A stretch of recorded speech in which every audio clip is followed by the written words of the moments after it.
Hello guys, ഞാനിപ്പോൾ ട്രിവാൻഡ്രത്താണ്. ഓണം വെക്കേഷന് വീട്ടിലോട്ട് വന്നതാണ്. അപ്പോൾ ഉമ്മച്ചിയും കൂട്ടി ട്രിവാൻഡ്രം സിറ്റിയൊക്കെ ഒന്ന് കറങ്ങി അവിടുത്തെ സ്പെഷ്യൽ ഫുഡൊക്കെ കഴിക്കാൻ വേണ്ടി പോവാണ്. ഞങ്ങൾ KSRTC ബസ്സിലാണ് യാത്ര. കുറേ നാളായി KSRTC ബസ്സിലോട്ട് യാത്ര ചെയ്തിട്ട്, ബസ്സിലിരുന്ന് നമ്മുടെ നാട്ടിലോട്ട് യാത്ര ചെയ്തിട്ട് നമ്മുടെ തിരുവനന്തപുരം സിറ്റിയുടെ മനോഹാരിതയൊക്കെ ആസ്വദിച്ച് അങ്ങനെ ബസ്സിലിരുന്ന് യാത്ര ചെയ്ത് പോവാണ്. ഒട്ടും ബോറടിയില്ല കേട്ടോ, നല്ല ഹാപ്പി ആയിട്ടാണ് പോലെ. കാരണം ബസ് യാത്ര ഒരു രസമാണ്. അതും KSRTC തന്നെ കയറണം, അത് തിരുവനന്തപുരത്തായിരിക്കണം, നല്ലൊരു വൈബാണ്. പിന്നെ അവിടെ ഓണാഘോഷ പരിപാടികളൊക്കെ തകർക്കുന്നുണ്ട്. ഒരുപാട് പരിപാടികൾ അവിടെ സംഘടിപ്പിക്കുന്നുണ്ട്. ഇത് നമ്മൾ പോയത് ഒരു ഉച്ച സമയത്താണ്, അതുകൊണ്ടാണ് ഇത്ര ഒരു തിരക്കേ ഉള്ളൂ, വല്ലാതെ റഷായിട്ടില്ല. അങ്ങനെ നമ്മൾ ചാല മാർക്കറ്റിലെത്തി. ചാല മാർക്കറ്റ് എന്ന് പറയുമ്പോൾ അവിടുത്തെ ഫേമസ് മാർക്കറ്റാണ്. ഒരുവിധം എല്ലാ സാധനങ്ങളും അവിടെ കിട്ടും.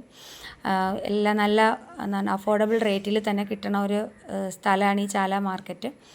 അവിടെ ജ്വല്ലറി ഐറ്റംസ് ഒക്കെ ഇങ്ങനെ എൻ്റെ കണ്ണങ്ങനെ ഒളുക്കി പോവാണ്. അങ്ങനെ നമ്മൾ ഹോട്ടൽ കയറി തിരഞ്ഞു പോയി. നല്ല ബെസ്റ്റ് ഹോട്ടലാണ് ആസാദ് ഹോട്ടൽ. അവിടുത്തെ നല്ല ഫുഡ് കിട്ടും. അങ്ങനെ നമ്മൾ പോയപ്പോൾ വലിയ തിരക്കൊന്നും ഇല്ലാത്തത് കൊണ്ട് സുഖമായിട്ട് ഭക്ഷണം കഴിക്കാൻ പറ്റി. അങ്ങനെ നമ്മൾ അവിടെ പോയി ഇരുന്നു. മെനു കാർഡൊക്കെ അവർ തന്നു. നമ്മളങ്ങനെ വെയിറ്റ് ചെയ്യണം. ഉമ്മച്ചി അതിലേറെ വെയിറ്റിങ്ങിലാണ് ഫുഡിന് വേണ്ടിയിട്ട്. നമ്മൾ ബിരിയാണി ലവേഴ്സൊന്നും അല്ല, സാധാ ഊണാണ് പറഞ്ഞത്. എനിക്ക് സീ ഫുഡിനോടാണ് ഏറ്റവും താല്പര്യം. അങ്ങനെ ഫിഷൊക്കെ നമ്മൾ ഓർഡർ ചെയ്തു. കൊഞ്ചും അയല ഫ്രൈയും ഒക്കെ ഓർഡർ ചെയ്തു. നന്നായിട്ട് ഭക്ഷണം കഴിച്ചു. പിന്നെ ഒരു ജ്യൂസൊക്കെ കുടിച്ചു, റിലാക്സായി. അവിടെ നിന്ന് ഇറങ്ങി. പിന്നെ നേരെ പോത്തീസിലോട്ട് പോയി. പർച്ചേസിങ്ങിനൊന്നും അല്ല, വെറുതെ ഒന്ന് കറങ്ങി, പോത്തീസൊക്കെ ഒന്ന് കറങ്ങി. പിന്നെ അവിടെ വീഡിയോ അലൗഡ് അല്ലായിരുന്നു. അപ്പോൾ സാരി കളക്ഷൻസ് മാത്രമേ എനിക്ക് എടുക്കാൻ പറ്റുള്ളൂ.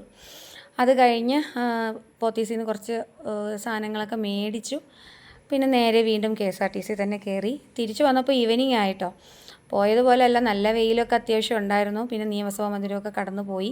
നമ്മളെ കുട്ടിക്കാലം എപ്പോഴും ഇതിലേ കൂടെയാണ് നമ്മളും സഞ്ചരിക്കുക. അതൊക്കെ മിസ് ചെയ്തു. പിന്നെ നമ്മുടെ മ്യൂസിയം സൂവിൻ്റെ അവിടെയൊക്കെ നന്നായിട്ട് തിരക്ക് വന്നു. അങ്ങനെ നമ്മൾ ഇവിടെത്തി. ഇപ്പോൾ രാത്രി ഇവിടെയൊന്നും അടുക്കാൻ പറ്റില്ല. ഇഷ്ടമായെങ്കിൽ ലൈക്ക് ചെയ്യുക, ഷെയർ ചെയ്യുക, സബ്സ്ക്രൈബ് ചെയ്യുക. Bye bye.